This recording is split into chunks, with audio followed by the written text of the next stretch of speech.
കേന്ദ്രത്തിന്റെ വിദ്യാർത്ഥി വിരുദ്ധ നയങ്ങൾക്കെതിരെ സമരം ശക്തമാക്കി എസ്എഫ്ഐ. എസ്എഫ്ഐയുടെ നേതൃത്വത്തിൽ സമരപ്രഖ്യാപനം നടത്തുമെന്ന് സംസ്ഥാന സെക്രട്ടറി PS സഞ്ജീവ വാർത്താസമ്മേളനത്തിൽ പറഞ്ഞു. പാർശ്വവൽക്കരിക്കപ്പെട്ടവരും ഭിന്നശേഷി കുട്ടികളും ഉൾപ്പെടെ ഉള്ളവർക്ക് അവകാശം നിഷേധിക്കുന്ന അവസ്ഥയാണ് ഇപ്പോഴുള്ളതെന്നും സഞ്ജീവ വ്യക്തമാക്കി. മിസ്റ്റർ മോദി കേരളത്തിലുള്ളതും കുട്ടികളാണ് എന്ന മുദ്രാവാക്യമുയർത്തിയാണ് SFI സമരവുമായി മുന്നോട്ടു പോകുന്നത്.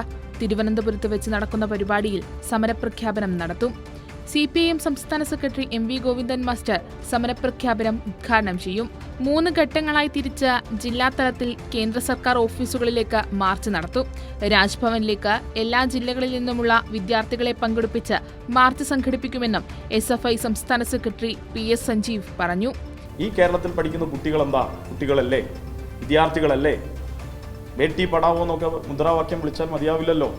അത് പഠിക്കാനുള്ള അന്തരീക്ഷമുള്ള ഈ കേരളത്തിൽ ഇവിടെ തരേണ്ട വിഹിതം തരണമല്ലോ. അത് തരാത്ത നിലപാടിനെതിരെ ശക്തമായ സമരം ആരംഭിക്കാനാണ് തീരുമാനിച്ചിട്ടുള്ളത്. SFIയുടെ ആദ്യ ഘട്ടത്തിലുള്ള ഒരു സമരം മുറ എന്ന നിലയിലായിരിക്കും ഈ സമരപ്രഖ്യാപന കൺവെൻഷൻ മാറുക. 14 ജില്ലാ കേന്ദ്രങ്ങളിൽ കേന്ദ്ര സർക്കാർ ഓഫീസുകളിലേക്ക് മാർച്ച് സംഘടിപ്പിക്കും.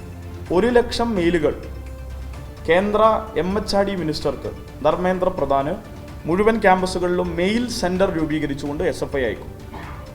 കേരളത്തിലെ രാജ്ഭവനിലേക്ക് SFI മാർച്ച് സംഘടിപ്പിക്കും. ഇവിടെ തരാനുള്ള തുക തന്നേ മതിയാകൂ.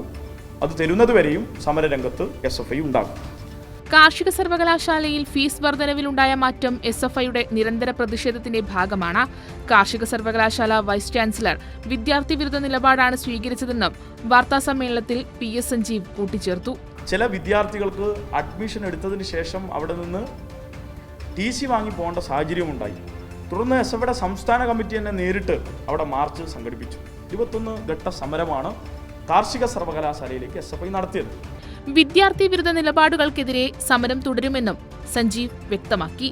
കൈരളി ന്യൂസ്, തിരുവനന്തപുരം.